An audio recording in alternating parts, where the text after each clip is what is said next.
Hi, everybody. What's going on? Yay! Hi We're everyone, live. it's It's happening. us. How about it? Sorry for any small confusion. We were scheduled to go live at 5 o'clock Pacific time this month. I know it's usually 4:30, but it was 5 o'clock this month as we were getting stuff ready. So, hello, it's me. It's TK, one of your hosts, and this is Luke. Why don't you guys introduce yourselves? We have a new guest. Well, I'm starting at Luke because Luke was introduced first. So, Yeah. Yeah, obviously I should start. So if you don't know me, um, my name's Luke. I'm the social media manager at Roll20. I am the official person who tweets things about D&D for this company, and I'm here hosting with TK, my illustrious co-host. And then, do you want to intro yourself quick, Morgan? sure. Yeah. So I'm Morgan. I'm the Chief Technology Officer at Roll20. So I'm a former programmer, now a code overseer. I work with the dev team, helping to get priorities slotted, helping to set up technical initiatives, figure out kind of what we're doing and how across the teams. Very cool. That's awesome. Yeah, that's awesome. I like that. I Programming is so, I guess you should say, foreign to me. Like it's like so outside my head. It's like wizardry where you like it really seems like on the outside looking in, like you're just making something out of nothing. And I think that's like one of the coolest things that you could do. Like That was you're beautiful, fun. TK. Yeah, I it really wasn't is. expecting It's like, that. no, for sure, because you're just like smashing against the keyboard, and then it shows up like visually, and And I then a just think thing that's happens. so Yeah. cool. But it's not even that a thing happens. It's that something shows up visually, and then it's interactive for somebody else. So you are like creating this world that other people can interact with, and then create their own stuff. So you've like really, I don't know, you just like Well, you That's I created like like to those think that's that I definitely the create. appeal. Yeah. yeah. I like to think that I create worlds with my tweets too. Yeah, Luke. That's And they're interactive. And you could like them, or you could block me. So many choices. Luke's like, yeah, block Roll20 on Twitter. Oh man, whoever made the forum So many post too apparently options. got the time wrong in that forum post, and that definitely wasn't me. Oops. So that can't be on me either. Thank you for sticking with us, folks. I'll make sure Yeah, the we're page gonna go schedule full hour gets though. We're gonna push. updated. Yeah. Yeah, that'll be better next month. Yeah, TK and I are here hosting. We have a couple of things to go over in terms of updates for the month. We're really excited to. And then we have some questions that we gathered from chat and pre-screened. Or rather, questions we gathered from our survey that goes out. Then we'll take some questions from chat. And we have some questions prepared for Morgan, too, to kind of get to know Morgan a little bit better. I think you're in like a really interesting position, like TK was saying. Like you're kind of in a really, really cool spot in terms of what you do on a daily basis here at Roll20. And I thought it would be really valuable for the audience to kind of get to know you a little bit better in that way. And that's kind of why we have you here today. But I guess without further ado, we should get into it. And at the top of the show, I want to get into what's the most important thing that we have to discuss here. All right. At approximately 9:40 a.m. Central Time on August 6, 2021, the official Roll20 account on Twitter tweeted, "Help us settle a virtual office debate. What is the most iconic D&D Sorry. spell?" Yeah, It's thank very you. serious. Morgan, I shouldn't have laughed. Yeah. Please be professional here. This is serious. What is the most iconic D&D spell? Then there was a little sparkle emoji to know that we meant no offense by this question. But Morgan, you have the floor. Oh man, why do you give the floor to me first? Curtis, get out of here. You're wrong. All right. Let me Sorry. just come in with the spice because am I making an argument now or am I just stating my opinion? The show notes say debate, so interpret that Okay. as you will. Well, I'll just kick this off do with have HR in my email right now. So. yeah, hotline. I am Team Magic Missile. Yeah. Boom. I have to come out and say that out loud. I think all three of us are. Morgan, do you have like a reason? Like, can you give me a cliff notes of why you think it's Magic Missile? Well, okay. First of all, what percentage of your D&D games make it to a session in which someone has third level spells? Fair enough. No, but that aside, it's the iconic starter spell, and I think it's been around forever. It's always like that first effective piece of like tool that you have in your kit as a wizard. But I think with 5th edition, it's actually like viable much longer into the game. You can't Yes. have and there's so many situations like in like 3rd edition and Pathfinder, there are a lot more tools in your kit to like make Fireball viable when your allies are in the area that's going on. But in 5th edition, there isn't really. It's very rare or very difficult to make it so that you can utilize Fireball all the time without nuking your allies. 100%. I totally agree with you. The other thing that we were talking about with this is like Magic Missile, not only is it like evocative, but also it like has weird things going on in the rules, which are like so D&D to me. Do you know what I mean? Like the rolling for damage individually, the can't miss situation. Like there are ways to like gamify it in ways that are like distinctly D&D. Try taking a Fireball into Descent into Avernus and see how far that gets you. Everything's already on fire. It's hell. Yeah, I mean, well, almost all fiends have like some sort of fire resistance, so it's like, or fire immunity, so it's like, come on, and we're saying most iconic, not the best to use, because silence is clearly one of the best to use in combat. Silence or slow, incredible spells to use in combat, but not super iconic in my opinion. Yeah, Keith Curtis in the chat says even non-D&D players know what a fireball is, which I think is totally true. That's and a also, valid argument. And the other thing about fireball specifically is that like that's like the thing that like you picture a wizard being able to do right before you get into D&D. You're like, I get to be a wizard. I'm going to wear a cool star-lined cloak and a big pointy hat, and I'm going to shoot fireballs out of my hand. You don't really think about that in terms of magic missiles, so I get that. But like, there's just something about it. I just don't feel like it's an iconic D&D spell, though. And that's what the question was asking. D&D, yeah, Joel Tolley in the chat says, yeah, but they don't know about Fireball because of D&D, which I think is kind of...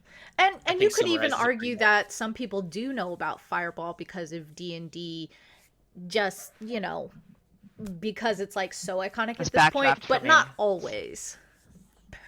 Yeah, absolutely. I think... the other one that Featherfall is a great one too. Featherfall's a good choice. Featherfall is so good. But what's up, buddy? The first time I ever used Featherfall as a spell was not in D&D. It was in Might and Magic. That's true.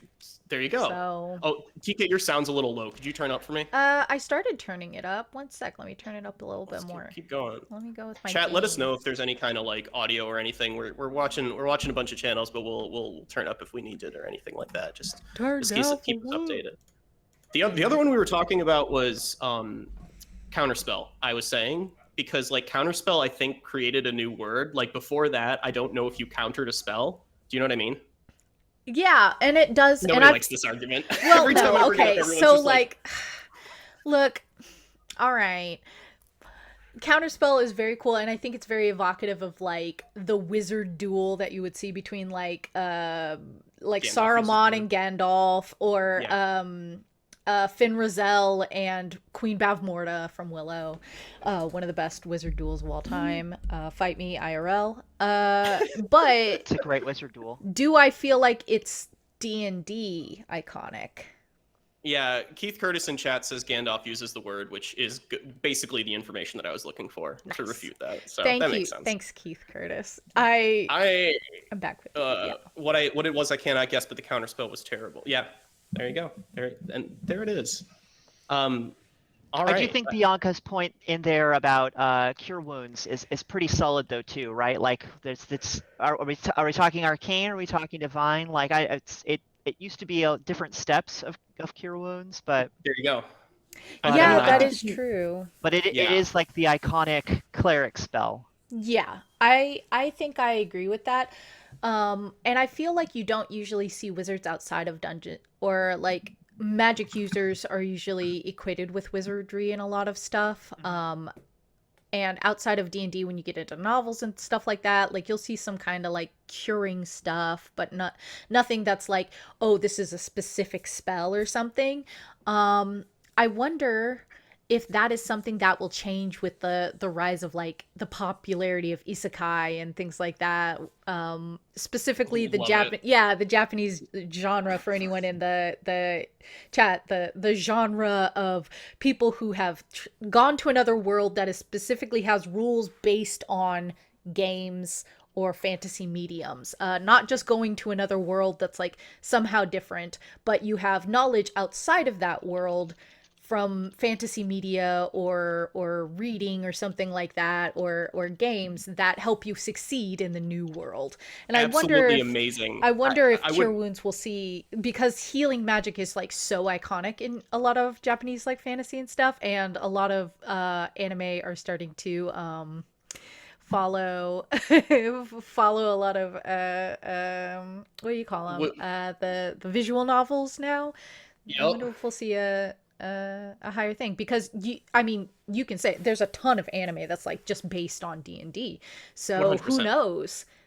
100%. Cure Wounds a conversation that's also had in this virtual office quite often. I was not expecting this conversation to veer into the direction of isekai, but I'm extremely glad that it did. We're not even 10 minutes in, and we've already discussed anime, which is like so par for the course. We're ready. Wow, I really think that we accomplished something here today. So that's going to do it for tonight's roundtable. I've been your host. No, we promised a full hour. Stop that. Magic missile, mic drop.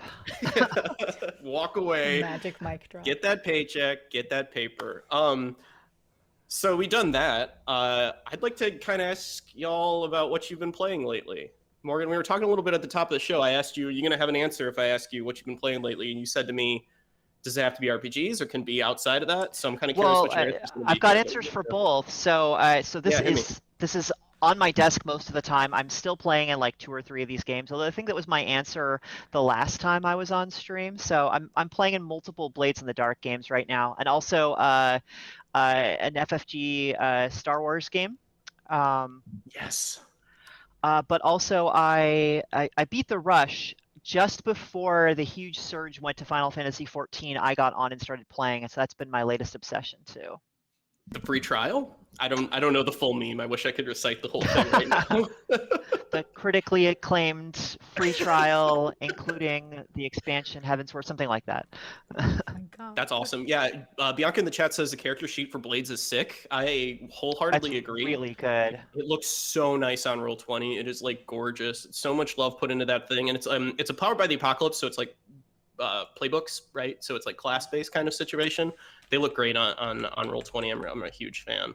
Yeah, yeah, for sure. That's awesome. The Agon sheets, I think, are coming from the same company and are also like gorgeous. Those things are a miracle, like straight up. They're so nice. TK, what have you been up to? Ooh. I guess you like stream your game, so it's like somebody could go just watch it, right? Like yeah, somebody could just go watch what you've been up to. Yeah. Well, Generation Fantasy just wrapped its first season on Tuesday, so video game wise, I've been playing a lot of Cozy Grove. Yeah? Yeah, it's like a cute little game that's like very similar to like maybe, I guess, like Stardew Valleys or something like that. It's very like cozy. You go and you help. Oh, actually, it's very close to like Animal Crossing. You're a spirit scout. You help ghosts regain their memories and like bring them nice little things. They send you on fetch quests. You can fish. It is the only game that I have ever played where I actually like its fishing mechanic. Really? Yeah, because basically you just wait for the fish to bite the string and then you click and then you get a fish. Like, you don't have to... A classic fishing experience. I hate Stardew Valley's fishing because it's like you have to hit the button and like keep it like the bobber in a certain place or something. I'm just like, get this out of my face. I don't want this. It's real stressful. Yeah, it is. It's stressful for no reason because real fishing is not stressful. It's not supposed to be, at least. Yeah. Depending on the level that you're doing it at. I want to put a bobber in the water. I want to get a fish out of it. That's all I want. It's not it's not something I want to spend 30 years on. Yeah. So I've been playing a lot of Cozy Grove. It's very fun. And like Animal Crossing, there are some parts of it that are like time locked. So it'll be like, well, you've helped everybody for today. Come back tomorrow. And you're just like, cool. That's awesome. I guess I'll go pick an apple or something. I don't know. It's got to keep you away for a little bit, or else Well, you're it not does, gonna come but back. I think that there's like a really nice little story behind it where it's like when you're helping people with problems or you're helping them with grief and like the process of trauma and stuff, it's not all gonna happen. Like you can't push it, you know? It doesn't all happen in a day or anything. So I like that it makes you wait. So that's go, cool. Becky. Check on your friends, and all of my friendship points for all of my little ghost animals went down when I was on vacation. That's Cozy Grove.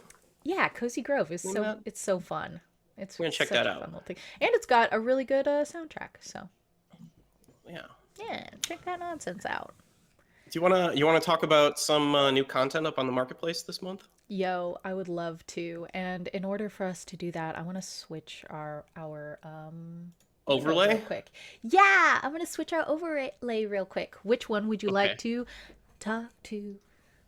Let's talk about D&D real quick. The dungeon, let's talk about both Dungeons and Dragons. Man, I guess. Both at the same time? Kidding. Yeah, why not? You know, who's going to stop us? And dragons? No one. No one can. You say dungeons. Yeah, you say dungeons and you have my attention. And then you say dragons and it's like, I'm in, you know? That's fair. It's a package deal. We had a pretty sweet little discount on a bunch of 5th edition books this month. Yeah, we did. Yeah. We can pull that up and take a look at those real quick. But those, that's a price reduction on a bunch of, thanks for the link in the chat there. Yeah, we had a price reduction on a bunch of different books, including like the aforementioned Descent into Avernus, the Ravnica book as well, Guildmaster's Guide, a bunch of those different books that have been kind of from the last couple of years here, which is pretty great. Yeah, you can kind of see, yeah. I believe it's 9 items. That is correct. Yep. So 9 of these books, kind of a great time to add this stuff. A lot of these like add new options to your character mancer. Bianca wrote up this really nice little post about kind of what each of these can add to your game, which is what we're looking at here. That's a really great place to go if you feel like you want to pick up one of these books and see kind of what's inside. Like I said, character mancer options, new dungeons, new adventures, a bunch of different stuff. This is like the best time to pick that stuff up on Roll20 and add it to your compendium. The short adventure bundle is like mega discounted now. I'm gonna click through to that just so quickly.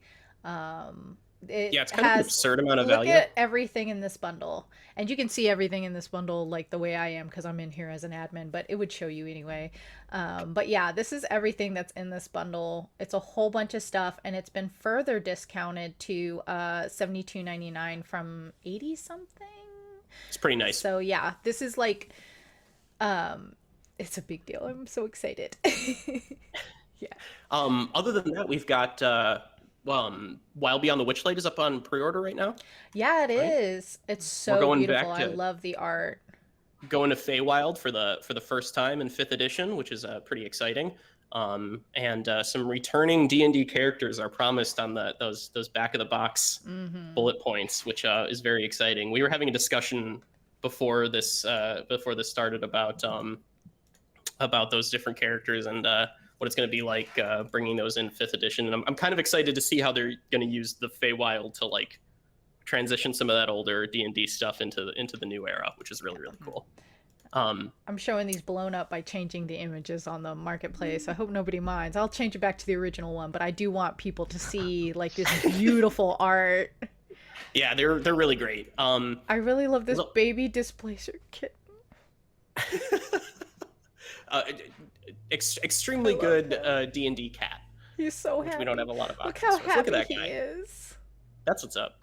We also have Strixhaven coming up, right? Ooh, yeah, we do. One sec, let me. Strixhaven, which is about a school for Magic users. That's one of the Magic the Gathering tie-ins. I mentioned the Ravnica book earlier.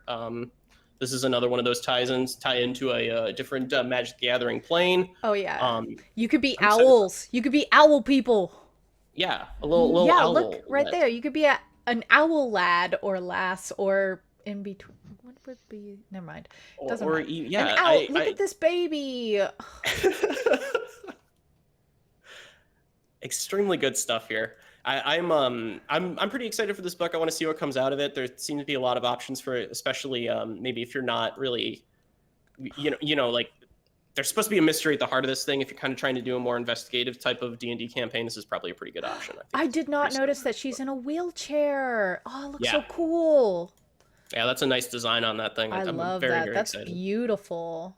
Oh, and then, of course, there's Fizzban's Treasury of Dragons is coming up. The only bullet point I have written here for this one is that dragons are cool, and I stand by that. Extremely exciting. It's going to be the first time we see gem dragons like in a hardcover book in 5th edition. Which in 5th edition, right? Yeah. Yeah, talk about classic D&D stuff coming back. I think that's extremely exciting. Also, using it through the lens of Fizzban, like I love the stuff in Xanathar's guide where it's written from Xanathar's perspective. Same with the Volo's books. Like, I think that like when they kind of take a character's perspective like this, it ends up being one of the better ways to do a source book. So yes. I hope we keep on seeing stuff like this. All these books that are up for pre-order are on a special limited time pre-order price of $29.99. So definitely check them out if you get a chance. Yes. Moving on to Pathfinder. I know we had some Pathfinder fans hanging out in the chat as well. The Lost Omens Ancestry Guide's up on the Roll20 marketplace now. That's out there. Ton of new character options inside that book. The Lost Omens stuff has been super popular. It seems like people are really, really loving this who are into Pathfinder. I'm so glad to see this different kind of these different options being added to the game through this book. Look at this cactus friend. You keep on finding friends. You have like a friend detector on. I love this cactus. It's a He's succulent a great guy. friend. Oh my god, look how beautiful that is. Ugh, I love her. I'm very excited to see more of these kinds. Oh yeah, that's a very my chat Also just a caught friend. up to the stream and I'm seeing this friend and yeah, that is extremely It's a friend. Good friend. Keith says Pathfinder is such beautiful art. Agreed. It really does. Staying on the Paizo's situation, we also have Junker's Delight. That's Starfinder. That's the first standalone adventure for Starfinder. Which I can't believe. Like it feels like Starfinder has been in the sphere for forever, and I still haven't gotten a chance to try it. And it feels like Junker's Delight is a great place to jump into that and check it out. There is something about the design that they did here that's like really evocative of Borderlands in a good way. Yeah. And I hope people agree. I was getting Outer Worlds vibes from it as well. Yeah. When I was kind of doing some of the social stuff. Yeah, I'm very excited for like this kind of corner of sci-fi. Like this is the kind of stuff that I like. A little really needle teeth friend. Yeah, good stuff. And then what else do we have going on the marketplace? I think those were the ones that I wanted to hit. But I also wanted to talk a little bit about the marketplace item of the month. Which is going to be like kind of a new thing we're doing here on the Roundtable. There's an extremely good token pack that we wanted to bring to your attention, which is this Chibi's Monster Manual. I think it's Grumpy Kobold is the author on this one. You can see the link in the chat here if you want to check these out. These are some of the cutest little. Speaking of friend-shaped things, it's full of friends. They are. They're so cute. You can. Every person is one of these tokens at any given moment. I'm the scorpion one. I am. There's a brown bear that I'm a big fan of, and that is me. And love this kind of art. These look really great on the VTT too. They have like a drop shadow on all the tokens, which is something I absolutely love. And they come with. This is crazy. They come with like cameo character portraits as well of each of the little animals too. So you can even use them for like. Yeah, you can use them for your, oh, we have them up here. Yeah, you can see how they're kind of got that drop shadow I was talking about, and then you can see one of those cameos too. These look like absolutely great. Huge fan of these tokens, and I there's a bunch of different packs coming from this creator, Grumpy Kobold, so definitely check it out. That's so cute. That's all I have for content this month. Do we want to talk a little bit about mobile? The Roll20 mobile? I would love to. Everybody in for that? Yeah. So the team working on the mobile app pushed an update to the app to the closed beta users this week that we're pretty happy about, which is revamped attacks and spells. I think we have a GIF of this set up as well that we can show you in a little bit here. But basically, that section you'll see on the 5th edition sheet that has your rolling attacks and spells, we've translated that little section into mobile, and you can check that out right now within the closed beta, which is awesome. Let me yes, it is. It's in the game. Yes, it is. And we're very excited to kind of get some feedback on this. I would say if you're in the closed beta, if you're a pro user, you have access to the Roll20 closed beta on the App Store or on Android. Definitely check this out. Let us know what you think of it, and stay tuned for some news coming very, very soon, I would say, is the next thing as well. Does this say Spells McGee? This character is named Spells McGee, and Who they've did been with this? us all through development, and I will not have you... What, have me slander him? Put some respect on the name of Spells McGee. They have very serious goals. They want to make sure that everyone going in knows exactly which character is used to test which mechanics. All right, let me zoom out a little so that So clearly, Spells McGee is for testing, broadsword attacks. Clearly. True Chill in the chat asks, I'd love to hear more about the mobile devs from the app, and I would like to say that maybe that's something we can do in a future roundtable for sure. It's happening next month for sure. Well, we gotta put that. I'm gonna bully one, and then I'll show everybody on the team. Won't we feel silly if they ended up taking vacation? They're already scheduled for it or something. Every like that? single one. Pretty great. Morgan, do you have anything to add about the mobile app? No, it's just I think for me this was the big blocker for me on being able to take it in and start using it in my games. Being able to actually go through the majority of the combat loop right there in the app. So right. I feel like this is like the big pivot point where it's still in beta, but this is the pivot point for me where you can actually really take it to your table and use it for like a significant portion of like your activity in game. 100%. I totally agree with you on that. We're really excited about this. Like I said, pro users. Keep an eye out for more news coming pretty soon here. Let's talk about dynamic lighting, shall we?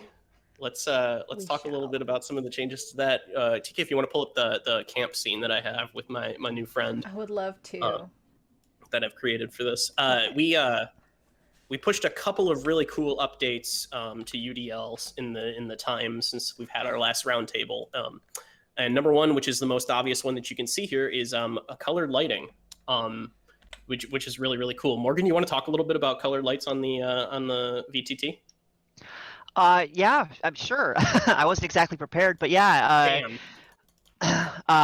There are colored lights on the VTT. So there's using the standard color picker that we use, you can set up whatever color you want for any particular light that you place. It now interacts well with dark vision and all of those sorts of things. Yeah, it's great for I think it's the tieflings that see in a special shade in the 5e rules for dark vision. Really cool to be able to have that on that. Some of them see in red, some of them see in gray. Yeah, really nice to have that stuff. Sorry to put you on the spot on that, Morgan, but no problem. You handled it with grace and tact, which is exactly what I was expecting. Yeah, this is really exciting. And you can see on the edges there, you can also see the other update we had here, which is feathered shadows. There's kind of a little bit more of what do you want to say? The word I keep wanting to use is janky, but that's not what I mean. Jagged is what I want to say. There were some jagged edges previously to the stuff on the VTT. We've kind of improved some of that stuff and moved forward on that, which is great. And yeah, you can see that there is a feathering around the edges of this light that is being given off. Kind of gently make that fire not look so sassy. Freybay's asking, what map is this? This is from Camp Clearwater Massacre, which is the free adventure we gave out for summer camp a couple weeks ago, and you can still get it for free here on. It's still here free. On It's still available. You can just download it straight from the marketplace. Yep. Extremely good stuff. The other thing that we have working on is adjustable daylight mode. That's currently on the dev server, so pro members can check that out right now. Adjustable daylight doesn't really do justice to everything that this thing does, because it basically means that now your daylight mode can also be evening mode and also dusk mode and just any kind of thing. So there's actually a slider on the settings for your daylight mode where you can adjust how much you want in terms of brightness. This was something we pulled out of the suggestions forum. Really excited to see it moving forward and seeing progress on that. And if all goes well, expect to see it on prod pretty soon here. Yeah, Yeah, I and think the primary use case for it before was if you wanted to have a place that was flooded with light and just, really utilize like the exploration and visibility and line of sight rules. But now it can be used for all kinds of things like creating an ambience in an area and, creating pools of dim and bright light. And it's a lot more immersive. Yeah, it's been a pretty nice change. Keith says great feature for Rime of the Frost Maiden. Yeah, it's oh, it's for sure. it's that's a specific one that's very, very good. I have gotten the play. I can't show it to y'all on here, but I have gotten to play with adjustable daylight mode, and it does work in a way that is similar to the slider system for GM opacity, both for darkness Yes. and for overlay. And basically, you're gonna move your slider, and things get brighter or things get dimmer, baby. It's pretty good. It's very, very nice. It's a also in the great way chat of says, making it very ominous very quickly. you basically have a slider that controls how ominous your game is at this Yeah. point. Like we've given you Full that. ominous or picnic. Extremely good stuff. Frebe in the chat says, I like the idea of color lights for the auras of detect magic, which is really, really cool use. That's a good idea. I think that people are going to get a lot of mileage out of using like spell templates plus the different colored lights on there. Like I'm very excited to see what people cook up for that, and maybe that'll be next week's tip on social media. We'll see if that happens. But that is really, really cool. I thought that chat comment said color of magic noted, and I was like, ooh, Terry Pratchett. Terry Pratchett. Terry Pratchett has entered the chat. Cool. So that's kind of the work we had to talk about this month. Is there anything else that people can think of off the top of their heads? Morgan, TK, anything else that you wanted to talk about in those terms? If not, we'll jump into pre-screen questions and talk about some of the stuff that we had prepared. I think that's the majority of the stuff that we had that was user facing. We have a lot of internal stuff too, but yeah. Yeah, we're cooking up some cool stuff. We had some. Today was a very meetings heavy day at Roll20. It was very exciting. Yeah. So I'm excited to see what comes out for the September Roundtable as well. Definitely don't miss that when we get to show off what's coming up next. Yeah. I mean, we do have a few things that are coming up that we're going to be very like more vocal about. Like we're very excited about Gen Con and stuff like that. Gen Con Online is coming up in September. We're pretty excited about that. We just put out a quick start guide, a little blog for players. If you've never joined an event online before, or you're a player and you're not really sure where to start, that's going to be a great thing to use as a resource. And if you're sitting here in this chat and you're like, well, that doesn't apply to me, it might apply to somebody that you know, so you can always feel free to send that blog to someone. Yeah, that quick start blog is like good outside of like that is like a really good getting started with Roll20 just guide that, period. Luke. Yeah, TK wrote it. I wrote that 30 minutes them. before I left for vacation, so it's in really good shape. Definitely, even if you're just like if you have somebody new to your campaigns who hasn't used Roll20 before, definitely check that blog post out. Yeah. It's pretty good. Yeah, we're really excited that conventions are like starting to come back. It's all kinds of in a big way. fun little plans. Do we want to jump into the questions? Let's do it. Let's do it. So the first one was on the suggestions forum. We had a question asking about in one of the recent video updates provided by Roll20, one of the Roll20 staff members implied that there were changes coming to the suggestions forums. Can an update be provided regarding any upcoming changes to that forum?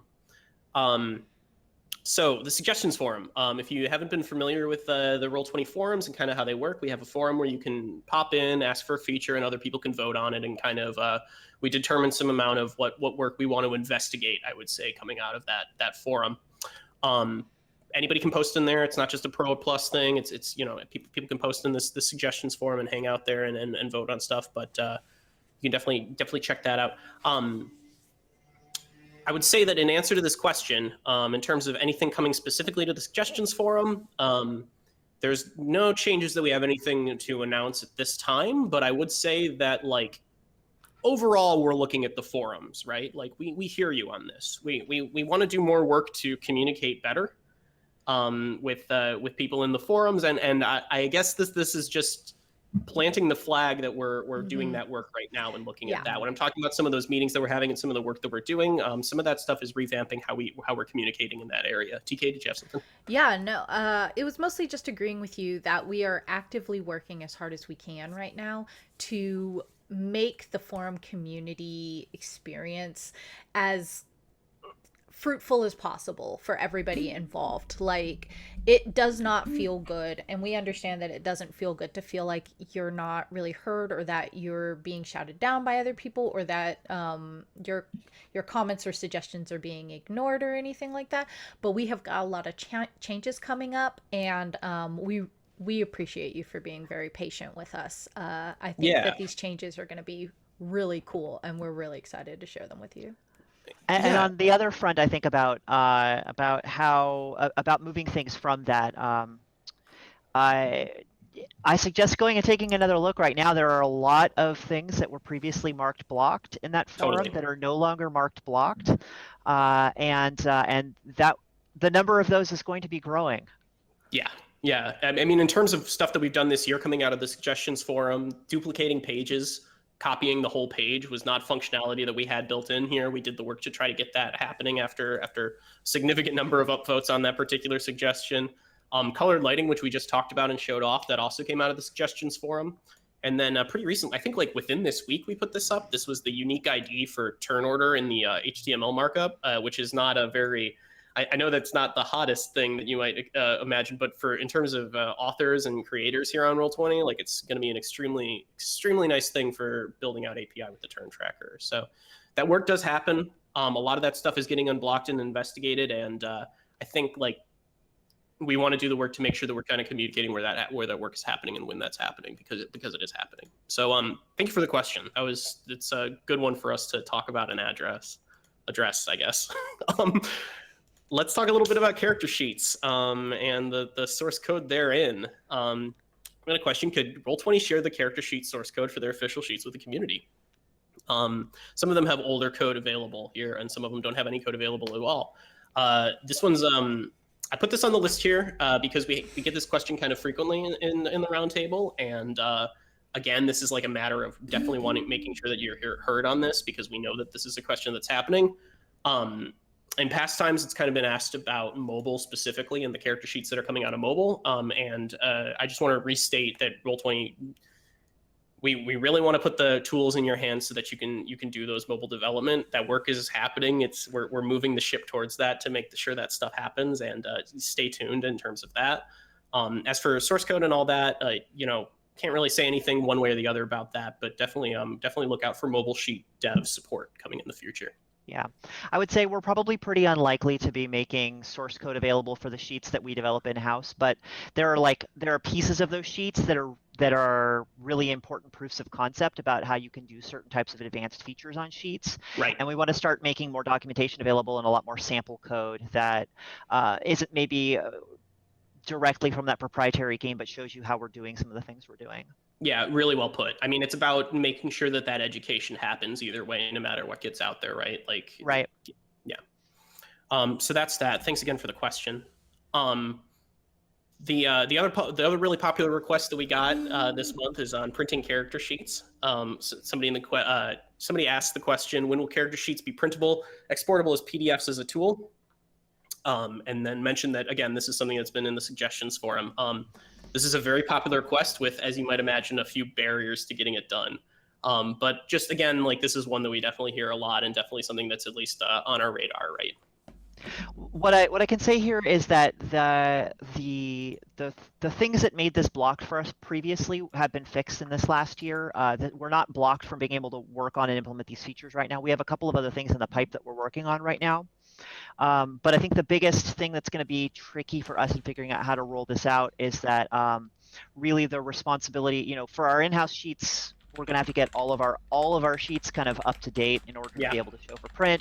And there's going to be some responsibility of doing the formatting on, community sheets by those community members. It won't be kind of, magic to make it available that it's going to work and look nice for every sheet. There's going to be additional design work. So, so the step one is, unblocking, being able to put it there, and giving some tools for people to be able to invoke it. But then there's a lot more design work to actually make those sheets function well in that capacity.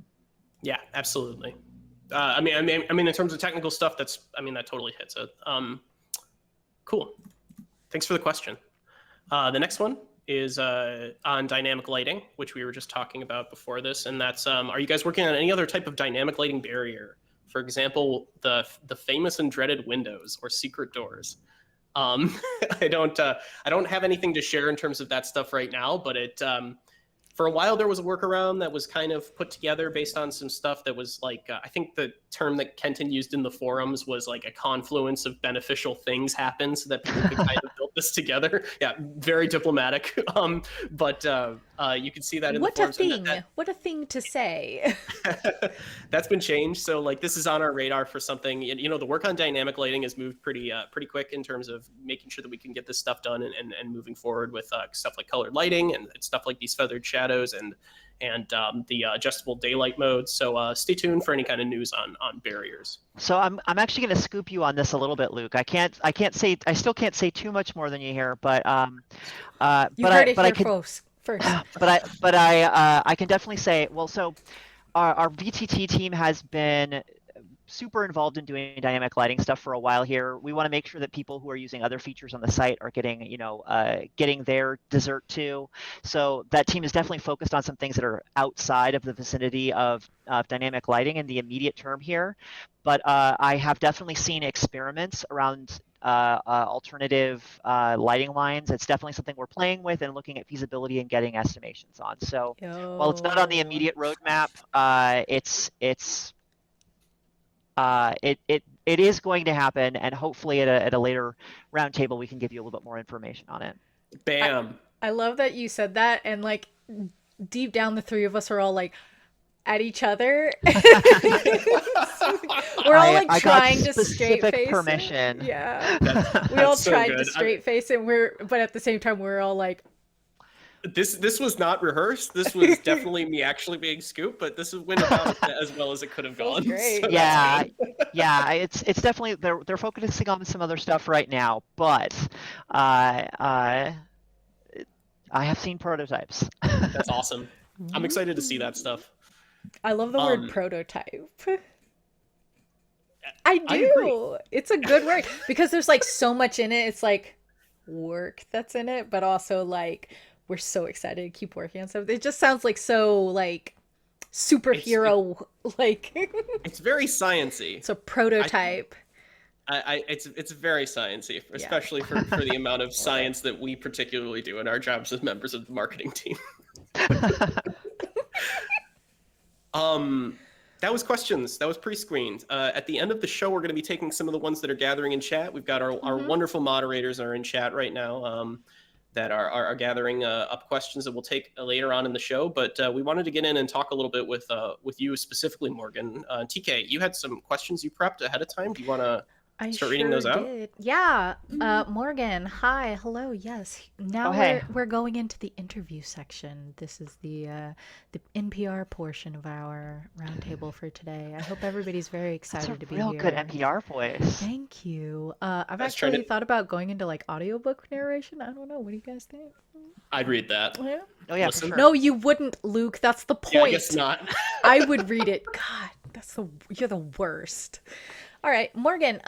So as we all know, we do regular like social hours every week. And a lot of the people here like to do games. They're like very into games. But there are a bunch of us that are like musicians. Some of us are writers. A couple of us have podcasts. Especially like Below Freezing that CJ does, where he reviews these like movies that have a below 32% rating. I'm not sponsored by CJ's podcast. I just think it's very funny. Shout out to CJ's show. Yeah, shout out to June for getting that album out. Anyway. Yeah. How do you like to spend your time like away from the desk? And that's, I mean, like, even if you like coding and everything like that, I'm counting that as at the desk, but what do you like to do? What do you like to do for hobbies? Well, here's one spoiler here. So I also do music, Oh my God, although that's so exciting. that's behind me because it looks cooler. But the instrument that I actually play more of is right here. I It's didn't know what my you little were gonna mandolin. grab, and it could have been anything, and I It would have could have been been anything. excited. I was like, here we go. It's a vuvuzela. But You're yeah, good at it. Oh. I have been part of Renaissance Fair groups and I've done live music there. Me too. Oh, awesome. Yeah. Yeah, mandolin. And folk music, and it's something I was really looking forward to getting involved in when I moved up to the Portland area, and haven't been able to yet because of lockdowns. We also have a farm here, and that's something I spend a lot of time on. We have chickens. Oh My my my dog, who gosh. I'm sure I'll show you all later, he and I have been working on herding training. So he's getting kind of okay at that. Maybe in another year he'll actually be able to herd some animals. Right now So we let him chase the chickens.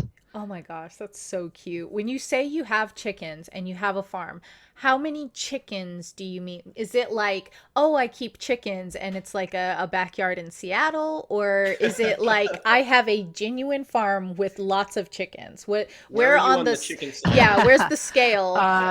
We're a little bit closer to homesteading than to like That is serious farming. so cute. I love So, that.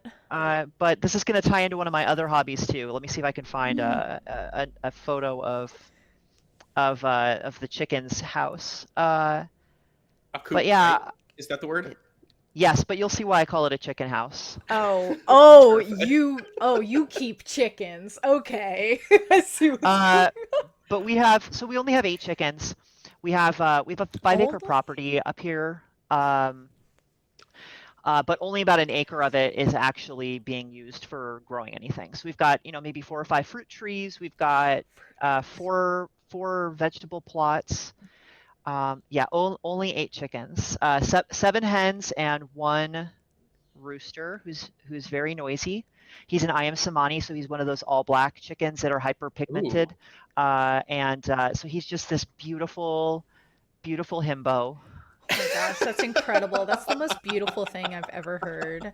I'm like learning so much about you right now. Yeah, I did not know this Uh, prior to this This is stream. I'm learning this great. live. I but love I also this.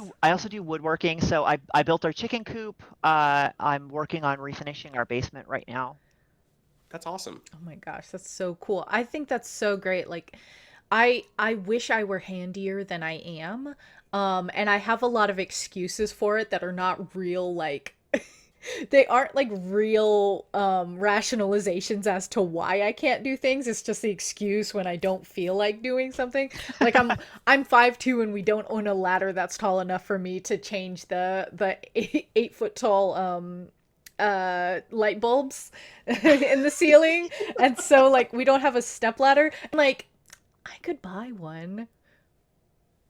You could, Or I could but That's like, bully true. You my could. husband into doing it, you know? It's like I wish I had the Here's my drive. chicken's house. Oh my god, it's so beautiful. we're That getting this looks live, much folks. that's much better than my house. I'm upset.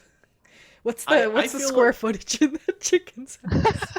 What's the rent? yeah, chicken tiny homes coming to It's like a HGTV. satellite dish at the side. That'd be pretty great, Oh my actually. I gosh. don't have any good pictures of the property though. So they're all before the crops were in. And you said you That's built awesome, that. though. Yeah. Oh, that's incredible. That's so cool. Wizard. See? See, Luke? Yeah, yeah. If we You see what Morgan creates and we just destroy. we just No, you hype it up. Yeah, I that's what we're doing. I feel like one of the first pieces of advice I got when I got into like the gaming industry as a whole was like make sure you have hobbies that are not gaming. Yeah. Oh Yeah, God, and yeah. like yeah, so having I mean, I creative stuff don't, like but yeah, yeah. Well, I think everybody, like I think 50% at least of people in game development, in video game development, secretly want to move to a farm yeah. Yes. and have chickens and crops. Uh, Oh yeah, my husband's so a software engineer and that's all he talks about is moving to a yeah. farm. Mhm. He Just grew up imagine how on great one, it but would be. I'm like, you know, the reason that you have great memories about working on a farm as a child is that you didn't do anything, baby. Yeah, you were a child. That's what you liked about You it. were a child. All Uh, right. Second question. Now this one's a little bit more work related. And I tried to steer clear of like the typical questions that are like, oh, well, what's it like to be a woman in programming? Because you're probably tired of answering those. So instead, I'm going to ask you what it was like. Now, you've been here about a year and a half. Is that right? About 17, 18 months? Is that right? Yeah, that's about right. And so, did you start in January of 2020? I did, yeah. Oh my gosh. So you were still pretty new when COVID lockdowns happened. And everybody knows, like, it's no secret that Roll20 saw, like, incredible growth during that period of like coming into March when all the lockdowns were happening. What was that like for you? Were you chief technical officer at the time? Mhm. Oh my gosh, Yeah, I came in what at was that that role. like to have like such a, you know? Yeah, so I mean, I did the last time I was on Roundtable, I talked a lot about this because we had, uh, we had a whole period where uh, definitely things were growing faster than we were prepared to. Fortunately, we were able to, we put a bunch of growth plans in place, Right. and we're working on, our main goal was scalability of the site during January, February, and then we had a little bit of a preview of what was coming because Hmm. we had some folks in Europe starting to lock down before the United States did, and so we got kind of a hint that there was going to be a pretty big surge of users coming. Um, so we strapped in and started working really hard to try to get things in place before all of that happened. So it was a lot of work. And there was a lot of stuff going on, but I think it probably wasn't as rough as you might have predicted. I think Right. by the time it was hitting, we had a plan. That's great. The the biggest thing that we had going on and why we did still have downtime from here and there was that there's just all these kind of auxiliary pieces Hmm. about it. It's the site and the servers. We already totally. knew how we were gonna get that put up and scaled, but there's so many other pieces. There's the database connection pooler, there's the load balancer, there's just like all of these different pieces that are the glue between the user and the tech and the different pieces of tech, uh, and kind of each one showed us where it was vulnerable kind of in Mm. sequence. And so we'd get everything stabilized, we'd have a great week, and then Saturday would come around and a different thing would decide to act up. But I think we did manage to keep downtime, pretty minimal considering the amount of growth that happened.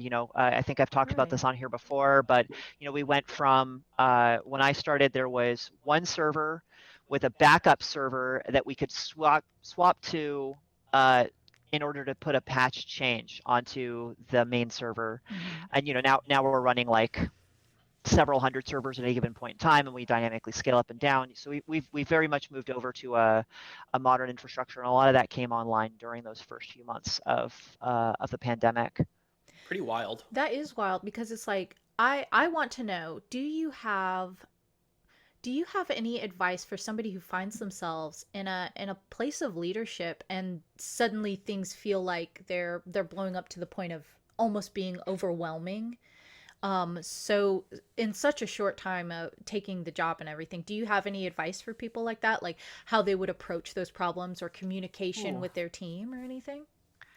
Yeah, that's tough to parse out. I mean, I think the you have to find a very, very careful balance between immediate action and uh, things that are meant to make the overall situation better. You've got to walk a careful line between short-term remediation and long-term Right. actions, right? So it was really necessary that that one server falls over, that we get it up very quickly, but we have to do that in as expedient a way as possible and not get too caught up in the details so that we could spend the rest of our time focusing on there being 100 servers.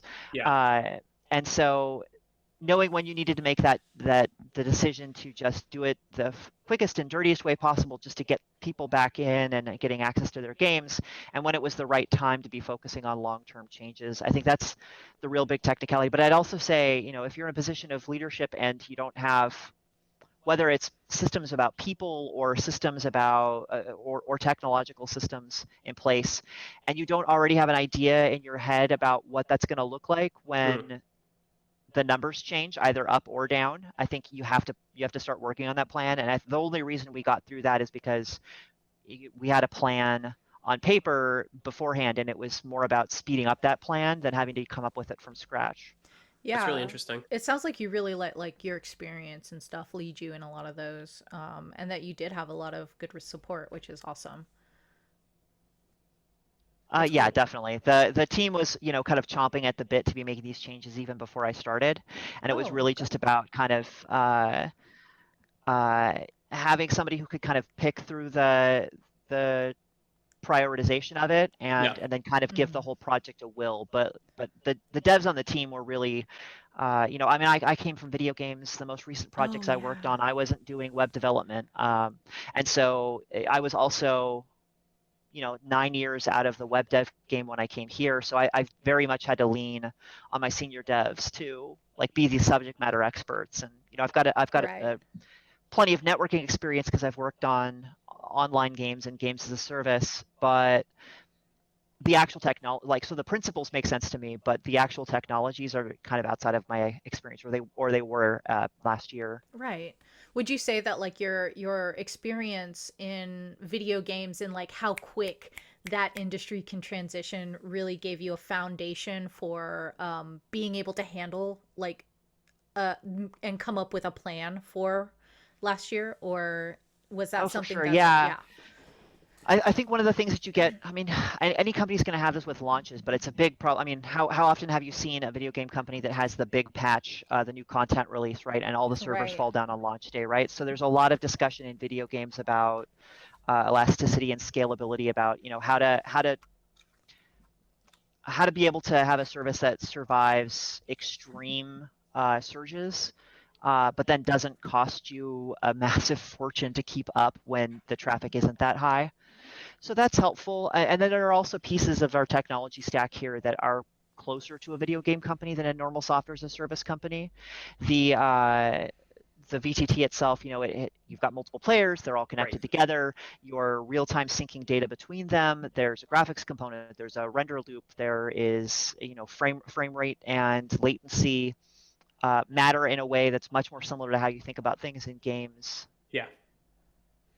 That's Yeah. It awesome. often feels like we're kind of halfway between both. For Uh, sure. yeah. We're at the 5 minute mark. Do we want to start taking questions from chat, or Yeah. how do you want to go I for well, TK? You I want to just do that? I wanted to ask one question real quick, Go just for it. basically, is there anything that we haven't covered before that you can talk about coming up in 2021 development wise that That's you're a good one. excited about? Sure. Yeah, so I think my answer to this is going to be a little bit of might be a little bit of a letdown, I think. Not because we're not working on cool things, but because I think historically Roll20 has talked about developers and like what development is up to as like a monolithic group, and that's really not how the company is organized anymore. We're organized around individual products, and there are whole teams of uh, devs and designers and everything kind of built around each of these different areas of the site. Uh, but what I'm particularly excited about is, a lot of 2020 was about getting our infrastructure in position and being able to handle a significantly larger and significantly more variable amounts of traffic. And then the later part of 2020 and the early parts of 2021 were really about kind of cleaning up our code, cleaning up our processes, putting automated testing in place, doing sort of all of the things that you need to do to have a mature software that you can do rapid releases on and still have confidence about stability.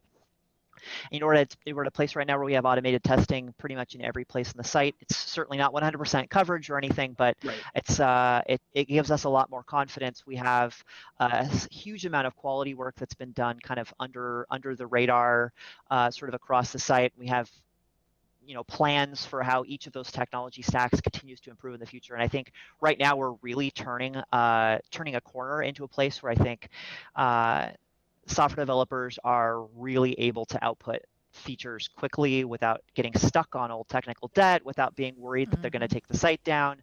And so I think the main thing that I'm really excited about is I think folks are going to start seeing us hit features at a much more rapid cadence. There's going to be a lot more coming out at a given point in time, and I think that that velocity, our ability to show significant change on the site, to add new features, to improve broken old workflows, I think is going to uptick a lot. And I don't think there's a part of the VTT that you're not going to see visual improvements on in the next year, and that goes for the whole site, but I think that's the main part that people are buying. Yes, that's what I love. A makeover. Everybody loves a makeover. That's awesome. We're gonna that's take really Roll20's glasses off. She was hot all along.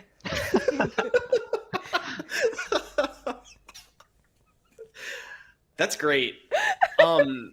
All right. Do we want to jump into the rapid fire questions? Rapid fire? Let's do it. Let's rapid do fire some style? rapid fire questions. Because we do have I do want to reward the people who are here live. Investment. That people have put into being here live, and being here 30 minutes before the show was gonna start this month.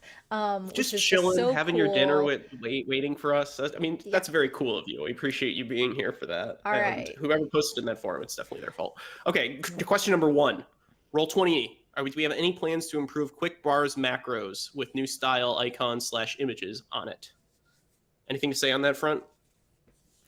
That's outside of my team, unfortunately. So that's also outside of my team. I don't have any news on the quick bar macros. But we can collect these questions and try to bring them back. I mean, I definitely know that the VTT team has been looking at the look and feel of pretty much everything there. I don't know if it's the top of anybody's radar right now, but I would be very surprised if that doesn't get touched at some point in the next year, but I don't know that it's on anybody's roadmap right now. Right, it's those little touches that you were talking about earlier. Yeah. Next question. Favorite pastry? Quick fire, go. Oh, I'm going donut. Pastry? What, a donut? Don't even think, just go. Okay, I'm sorry. The apple turnover. Okay, great choice. Morgan. Tiramisu. Is that a pastry? Morgan with the layup. I'm taking it. Yes, I think it counts because you can get it at a patissiere.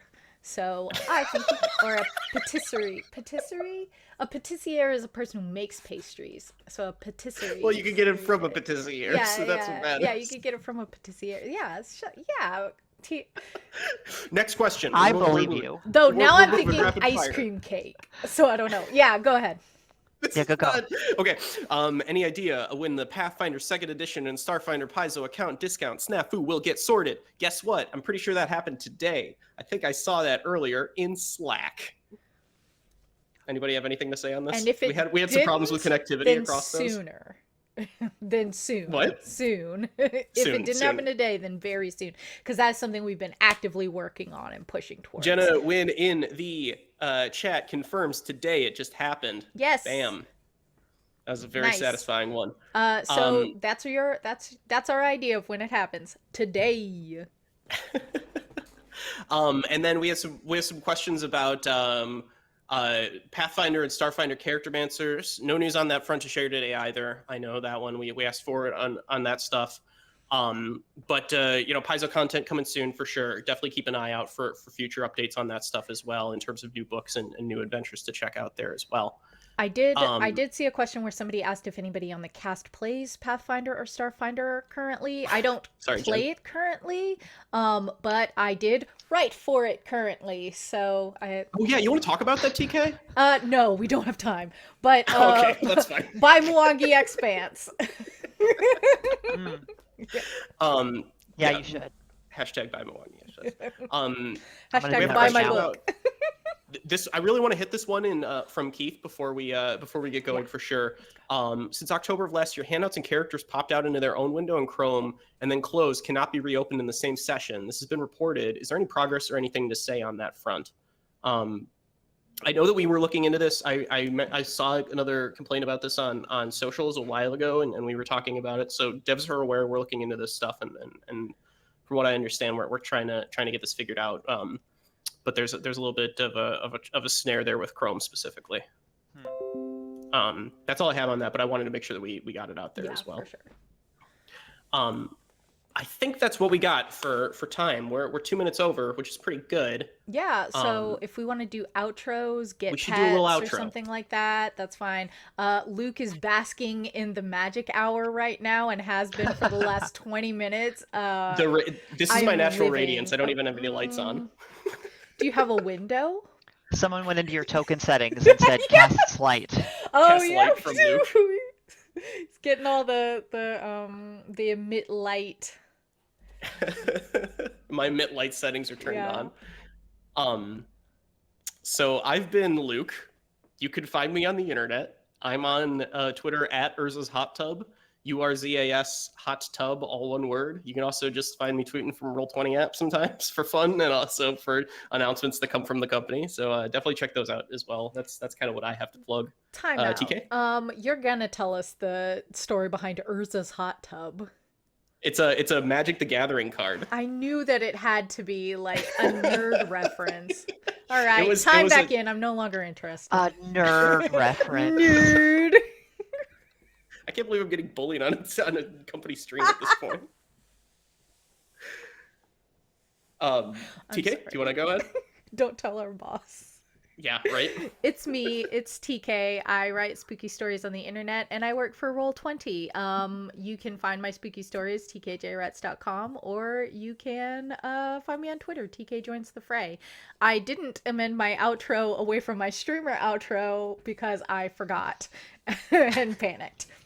Morgan!